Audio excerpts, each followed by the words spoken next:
En un pueblo donde la palabra bastaba para destruir una vida, la verdad quedó enterrada bajo el peso de una mentira que nadie quiso cuestionar. El sol de marzo caía implacable sobre Culiacán, Sinaloa, en aquel año de 1951 cuando Roberto Mendoza regresaba del campo con las manos callosas y la frente perlada de sudor. Era un hombre de 38 años, de espalda ancha y pocas palabras, que se había ganado el respeto del pueblo trabajando desde antes del amanecer hasta que la noche lo vencía. Vivía en una casa modesta de adobe al borde del poblado, donde el polvo del camino se colaba por las rendijas y el calor se volvía insoportable durante el verano. Allí habitaba con sus dos hijas gemelas, Lucía y Esperanza, niñas de apenas 11 años que eran la razón de su existencia desde que su esposa, María del Carmen, falleciera 3 años atrás por una fiebre que ningún médico supo curar. La vida de Roberto era simple pero digna. Cada mañana despertaba con el canto del gallo, preparaba café negro en una jarra de peltre y dejaba tortillas calientes para sus hijas antes de partir hacia los campos de cultivo donde trabajaba como jornalero. Las gemelas asistían a la escuela del pueblo, una construcción de un solo salón donde la maestra Consuelo enseñaba a leer y escribir a todos los niños de diferentes edades. Roberto se enorgullecía de que sus hijas supieran más letras que él, pues apenas podía firmar con su nombre. Los domingos, los tres acudían a misa en la iglesia de San Miguel, donde el padre Esteban oficiaba con su voz grave que retumbaba entre las paredes encaladas. Pero la tranquilidad de aquella existencia se desmoronó un martes por la tarde, cuando 3 policías aparecieron en su puerta con expresiones de piedra y órdenes de arresto. Roberto acababa de llegar del campo, todavía con las botas embarradas y el sombrero de palma en la mano, cuando el cabo Ramírez le informó que debía acompañarlos a la comandancia. Las acusaciones eran monstruosas, inimaginables. Se le señalaba de haber abusado de sus propias hijas, de haberlas tocado de manera impura, de haber profanado la inocencia que todo padre debía proteger con su vida. Roberto sintió que el mundo se detenía. Sus labios se movieron para protestar, para gritar su inocencia, pero las palabras se atascaron en su garganta como piedras. Los vecinos comenzaron a asomarse por las ventanas y las puertas, sus rostros curiosos y luego horrorizados cuando corrió el rumor de por qué se llevaban al hombre. Doña Petra, la dueña de la tienda de abarrotes, se persignó mientras murmuraba una oración. Don Abundio, el herrero, escupió al suelo con desprecio. En cuestión de minutos, Roberto Mendoza había pasado de ser un padre trabajador a convertirse en un monstruo ante los ojos de todos. En la comandancia, un edificio viejo con paredes desconchadas y olor a humedad, Roberto fue encerrado en una celda sin siquiera tener oportunidad de ver a sus hijas o de entender completamente qué había sucedido. El comandante Vázquez, un hombre corpulento con bigote espeso y mirada dura, le informó que las niñas habían sido interrogadas esa misma mañana y que sus declaraciones eran contundentes. Lucía y Esperanza habían acusado a su padre de actos inmorales que, según el comandante, no podían ser invención de 2 niñas tan pequeñas. Roberto negó todo con una vehemencia que le salía del alma. Jamás había tocado a sus hijas de manera inapropiada. Jamás había pensado siquiera en algo tan vil y repugnante. Eran su único tesoro, lo único que le quedaba de María del Carmen, y preferiría cortarse las manos antes que hacerles daño. Pero sus protestas cayeron en oídos sordos. El comandante Vázquez tenía las declaraciones escritas, firmadas con las huellas digitales de las gemelas, y eso era suficiente evidencia en aquellos tiempos donde la ley funcionaba más por costumbre y apariencias que por procedimientos formales. La noticia se propagó por Culiacán como pólvora. En las cantinas, los hombres discutían sobre el caso entre tragos de mezcal y cigarros. Algunos defendían a Roberto, recordando que siempre había sido un hombre decente y trabajador. Otros, sin embargo, argumentaban que uno nunca podía saber qué ocurría tras las puertas cerradas de una casa, que los hombres más callados a menudo escondían los secretos más oscuros. Las mujeres, reunidas en los portales mientras bordaban o desgranaban maíz, cuchicheaban sobre las pobres gemelas y lamentaban que hubieran perdido a su madre para luego sufrir tales atrocidades de manos de su propio padre. En la celda, Roberto apenas dormía. Las noches transcurrían eternas mientras escuchaba los ronquidos de otros presos y el goteo constante de una tubería rota en algún lugar del edificio. Se preguntaba una y otra vez qué había llevado a sus hijas a hacer esas acusaciones. ¿Habían sido manipuladas? ¿Alguien les había puesto esas palabras en la boca? ¿O realmente habían malinterpretado algún gesto suyo? algún acto inocente que ellas, en su confusión infantil, habían entendido de manera equivocada. Pasaron 5 días antes de que Roberto pudiera ver a sus hijas. El encuentro fue organizado en una sala estrecha de la comandancia, con paredes desnudas y una mesa de madera que parecía haber soportado décadas de interrogatorios y confesiones.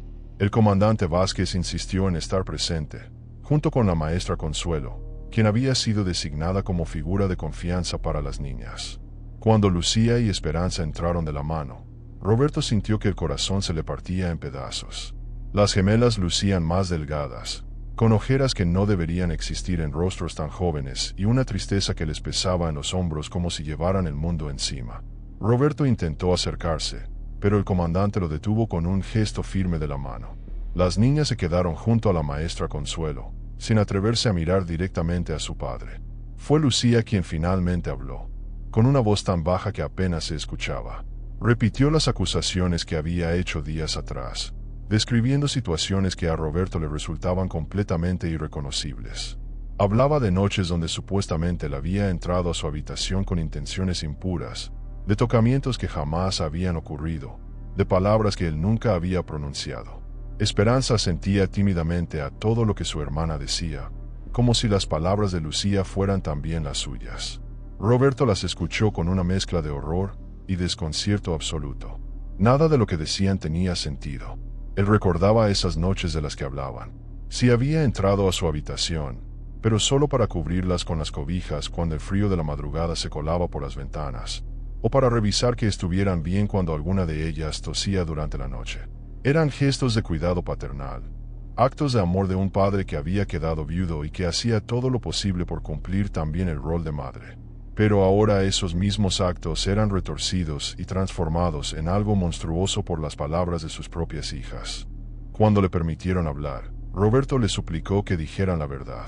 Con lágrimas corriéndole por las mejillas curtidas, les recordó los domingos en la iglesia, las tardes jugando en el patio, las veces que las había cargado en brazos cuando eran pequeñas. Les habló del amor que sentía por ellas, del sacrificio diario que hacía para que nunca les faltara comida en la mesa ni techos sobre sus cabezas. Pero las gemelas no respondieron. Lucía desvió la mirada hacia el suelo y Esperanza se aferró con más fuerza a la mano de su hermana. La maestra Consuelo intervino entonces, diciendo que las niñas ya habían sido sometidas a suficiente presión y que el encuentro debía terminar. Roberto fue devuelto a su celda con la certeza de que algo andaba terriblemente mal, pero sin saber exactamente qué. Esa noche, tendido sobre el camastro de metal que le arañaba la espalda, comenzó a repasar mentalmente los últimos meses. Pensó en quién podría tener motivos para hacerle daño, quién podría haber influido en sus hijas de esa manera. Fue entonces cuando recordó a Jacinto Salazar, el hermano menor de su difunta esposa. Jacinto siempre había sido un hombre problemático, bebedor empedernido y jugador que constantemente pedía dinero prestado. Hacía aproximadamente 4 meses, Roberto se había negado rotundamente a prestarle una suma considerable que Jacinto necesitaba para pagar deudas de juego. La discusión había sido acalorada, y Jacinto se había marchado de su casa lanzando amenazas veladas sobre arrepentirse de esa decisión. Pero implicar a un cuñado en algo tan retorcido parecía demasiado elaborado. Roberto se preguntaba si estaba buscando culpables donde no los había, si estaba intentando darle sentido a lo incomprensible. Sin embargo, mientras más lo pensaba, más recordaba que Jacinto había comenzado a visitar a las gemelas con frecuencia después de esa discusión. Les llevaba dulces, les contaba historias, se ofrecía a cuidarlas cuando Roberto trabajaba. En su momento, Roberto había agradecido la ayuda, pensando que era la manera de Jacinto de acercarse a las únicas sobrinas que tenía. Ahora, esos recuerdos adquirían un tinte siniestro. Al día siguiente, Roberto pidió hablar con el comandante Vázquez. Cuando finalmente le concedieron audiencia, expuso sus sospechas sobre Jacinto. Explicó la discusión por el dinero, las visitas frecuentes del cuñado, la posibilidad de que hubiera manipulado a las niñas para vengarse. El comandante lo escuchó con expresión impasible mientras fumaba un cigarro tras otro. Cuando Roberto terminó, Vázquez apagó la colilla en un cenicero de barro y negó con la cabeza. Le dijo que eso sonaba a intento desesperado de un hombre culpable buscando desviar la atención. Además, agregó, Jacinto Salazar era conocido en el pueblo y, aunque tenía sus vicios, Nadie lo consideraba capaz de algo tan retorcido como inventar acusaciones de abuso infantil. Roberto insistió en que al menos interrogaran a Jacinto, que investigaran sus movimientos, que hablaran con las niñas sobre las conversaciones que habían tenido con su tío. Pero el comandante se mostró inflexible. Las declaraciones de las gemelas eran claras y consistentes. No había necesidad de perseguir teorías descabelladas cuando la evidencia señalaba directamente al acusado. Roberto comprendió entonces que estaba atrapado en un sistema que ya había decidido su culpabilidad antes siquiera de investigar adecuadamente.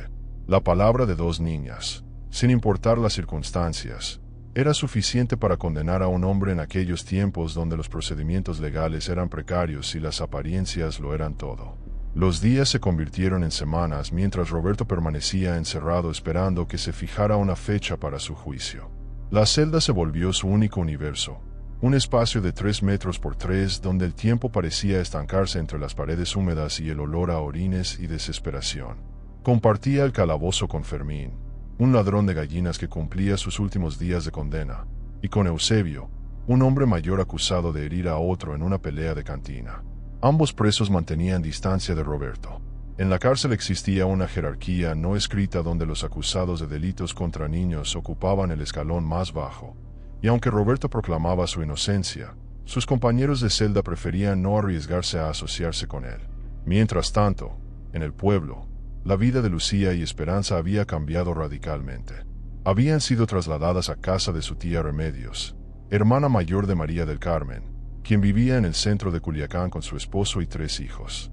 La tía Remedios era una mujer severa de mirada afilada que siempre había desaprobado que Roberto criara solo a las gemelas. Desde el primer día, dejó claro que las niñas debían agradecer estar bajo su techo y que tendrían que ganarse su comida ayudando con las tareas del hogar.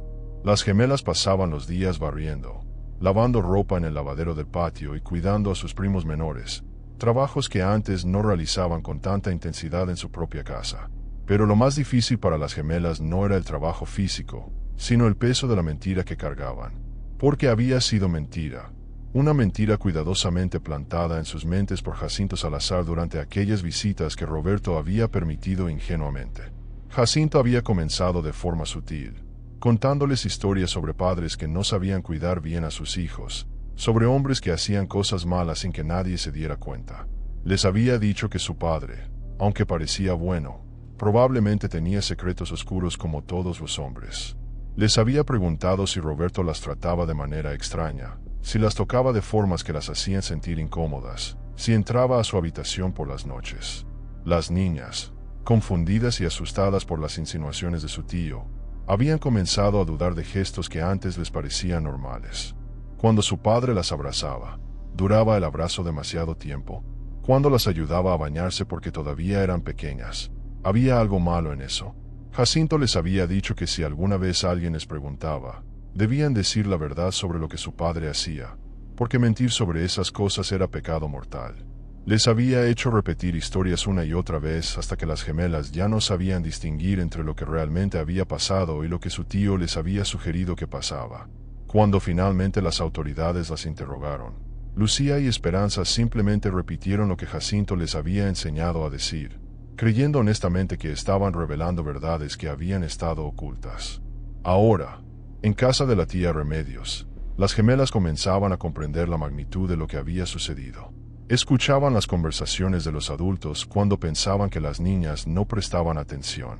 Oían como la gente del pueblo hablaba de su padre como un monstruo, como algunos pedían que lo lincharan sin esperar juicio, como otros murmuraban que la pena de muerte sería demasiado buena para alguien así. Lucía empezó a tener pesadillas donde veía a su padre siendo golpeado por una turba enfurecida, donde escuchaba sus gritos pidiendo misericordia.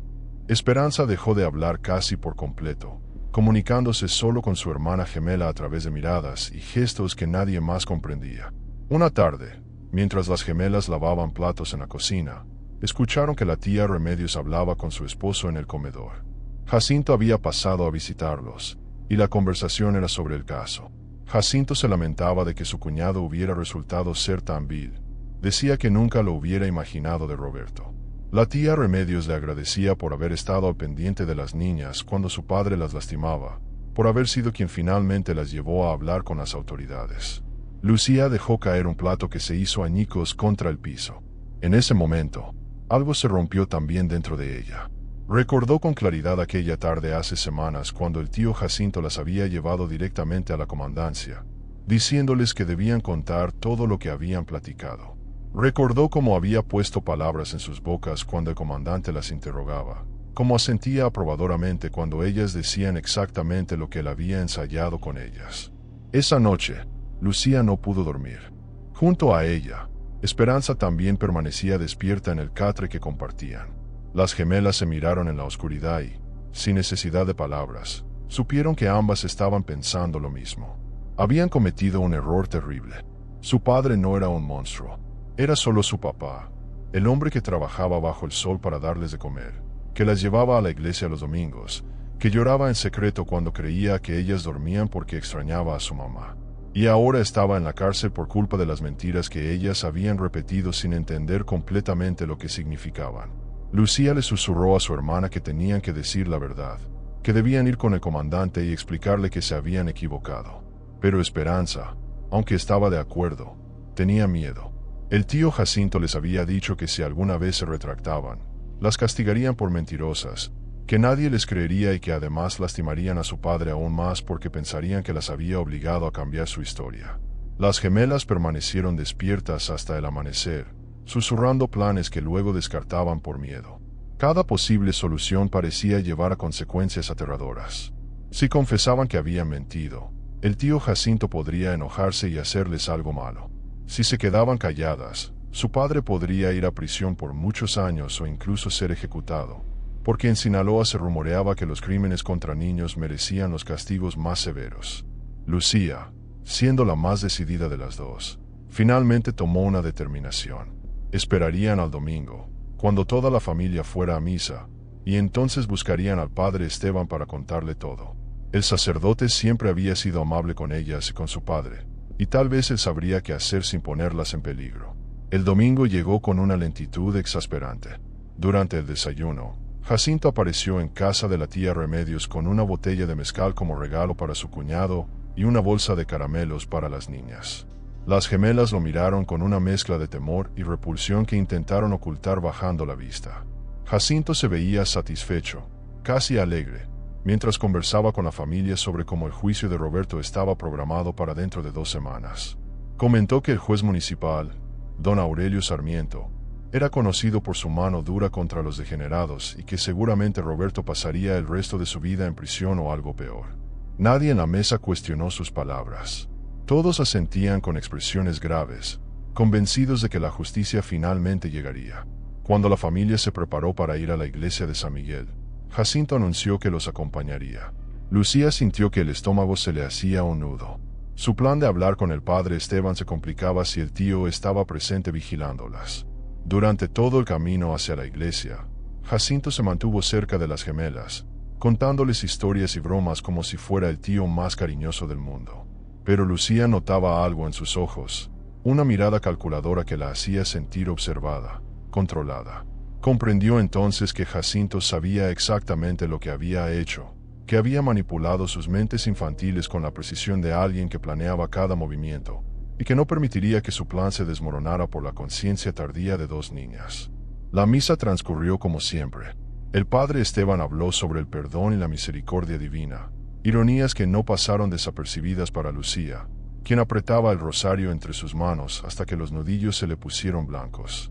Cuando terminó el servicio religioso, la gente se congregó en el atrio de la iglesia como era costumbre, conversando sobre los asuntos del pueblo. La tía Remedios se quedó hablando con otra señora sobre bordados y recetas. Jacinto encendió un cigarro y se unió a un grupo de hombres que discutían sobre la cosecha. Por un momento, las gemelas quedaron solas cerca de la entrada lateral de la iglesia. Lucía tomó la mano de Esperanza y la jaló suavemente hacia las puertas de madera tallada. Sabía que el padre Esteban solía quedarse en la sacristía después de la misa, guardando los objetos litúrgicos y preparándose para las confesiones vespertinas. Las niñas entraron de nuevo al templo, ahora casi vacío y lleno de ese silencio peculiar que tienen las iglesias cuando no hay fieles rezando. Sus pasos resonaban sobre las baldosas de barro mientras avanzaban hacia el altar y luego giraban hacia la pequeña puerta que conducía a la sacristía. Lucía tocó con los nudillos, su corazón latiendo tan fuerte que pensaba que se escucharía en todo el edificio. El padre Esteban abrió la puerta con expresión sorprendida al ver a las gemelas. Era un hombre de unos 60 años, de cabello completamente blanco y ojos bondadosos detrás de unos anteojos redondos. Les preguntó qué necesitaban, y Lucía, sin poder contenerse más, comenzó a llorar. Las palabras salieron atropelladas, confusas, mientras intentaba explicar que había mentido sobre su padre, que el tío Jacinto les había dicho qué decir, que nada de lo que habían declarado era verdad. Esperanza también lloraba, aferrándose al brazo de su hermana y asintiendo a cada palabra que Lucía pronunciaba entre sollozos. El padre Esteban las hizo pasar a la sacristía y cerró la puerta. Les ofreció agua de un jarro de cerámica y esperó pacientemente a que se calmaran lo suficiente para hablar con coherencia. Entonces, con una dulzura que las gemelas no habían experimentado desde que perdieron a su madre, el sacerdote les pidió que le contaran todo desde el principio. Lucía habló durante casi media hora, describiendo cómo el tío Jacinto había comenzado a visitarlas después de la pelea con su padre, cómo les había hecho preguntas extrañas sobre su vida en casa, cómo poco a poco les había convencido de que su padre hacía cosas malas aunque ellas no lo hubieran notado. Explicó cómo Jacinto les había hecho ensayar historias una y otra vez, prometiéndoles que si decían la verdad ante las autoridades, su padre finalmente recibiría ayuda y dejaría de hacer cosas incorrectas. El padre Esteban escuchó con expresión cada vez más sombría. Conocía a Roberto Mendoza desde hacía años. Lo había visto criar a sus hijas con dedicación después de la muerte de su esposa, y nunca había percibido nada sospechoso en su comportamiento. También conocía a Jacinto Salazar, un hombre problemático que había acudido a él varias veces para confesarse por deudas de juego y borracheras. La historia que las gemelas contaban tenía una lógica perversa que encajaba perfectamente con lo que el padre Esteban sabía sobre el carácter vengativo de Jacinto. Pero también comprendía la gravedad de la situación. Si las niñas se retractaban ahora, habría consecuencias legales complicadas. Algunos podrían acusarlas de perjurio o pensar que Roberto las había presionado para cambiar su testimonio. El sacerdote meditó en silencio durante varios minutos que a las gemelas les parecieron eternos. Finalmente, les dijo que lo que habían hecho al venir a confesar la verdad requería un valor extraordinario, pero que ahora debían ser aún más valientes. Les explicó que tendrían que repetir todo lo que acababan de contarle ante el comandante Vázquez y probablemente ante el juez, y que el proceso no sería fácil. Jacinto Salazar negaría todo. La gente del pueblo cuestionaría por qué habían esperado tanto tiempo para retractarse, y algunos incluso las llamarían mentirosas sin importar qué versión de los hechos presentaran. Pero era la única manera de salvar a su padre de una injusticia que podría costarle la vida o décadas de libertad. Las gemelas asintieron con determinación renovada. El padre Esteban les pidió que esperaran en la sacristía, mientras él iba a buscar a la tía Remedios. Salió al atrio de la iglesia y encontró a la mujer todavía conversando con sus amigas. Le pidió discretamente que lo acompañara, explicándole que era un asunto urgente relacionado con sus sobrinas. Cuando la tía Remedios entró a la sacristía y vio las caras llorosas de las gemelas, su expresión se endureció, preparándose para regañarlas por alguna travesura. Pero el padre Esteban levantó una mano para detenerla, y le pidió que escuchara lo que las niñas tenían que decir. Lucía repitió toda la historia, esta vez con más calma y mayor claridad. La tía Remedios pasó por varias etapas de emoción mientras escuchaba, primero incredulidad, luego confusión, después una rabia creciente que enrojeció su rostro. Cuando Lucía terminó, la tía Remedios preguntó con voz temblorosa si lo que decían era verdad, si realmente Jacinto había fabricado todas esas acusaciones. Esperanza habló entonces por primera vez en semanas con una voz clara y firme, diciendo que sí, que cada palabra era cierta, que su padre nunca les había hecho daño y que ellas habían sido tontas por creer las mentiras de su tío. La tía Remedios se dejó caer en una silla de madera, cubriéndose el rostro con las manos. Su hermano Jacinto siempre había sido problemático, pero nunca imaginó que fuera capaz de algo tan retorcido, tan maligno como destruir la vida de un hombre inocente solo por venganza. El padre Esteban tomó el control de la situación con la autoridad que le confería su posición. Indicó que debían ir inmediatamente a la comandancia, sin avisar a Jacinto ni a nadie más, para presentar esta nueva información ante el comandante Vázquez. La tía Remedios, todavía en shock pero con determinación creciente, estuvo de acuerdo. Le pidió a su esposo que se llevara a los niños a casa sin ella, inventando una excusa sobre un asunto urgente que debía atender. Los tres, el sacerdote, la tía y las gemelas, caminaron rápidamente por las calles polvorientas de Culiacán hacia la comandancia, ignorando las miradas curiosas de los vecinos que se preguntaban qué asunto tan importante requería que el padre Esteban abandonara sus deberes dominicales. En la comandancia, el comandante Vázquez estaba terminando su turno cuando llegaron. Al principio mostró irritación por ser molestado en domingo, pero cuando el padre Esteban le explicó la razón de su visita, su expresión cambió a una mezcla de sorpresa e incomodidad. Había basado todo el caso contra Roberto Mendoza en el testimonio de las gemelas, y ahora esas mismas niñas venían a desmentir todo. El comandante hizo pasar al grupo a su oficina, un espacio desordenado lleno de papeles y expedientes apilados sobre un escritorio de metal.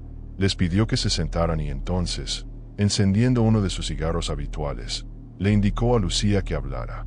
La niña contó nuevamente toda la historia desde el principio, sin omitir ningún detalle.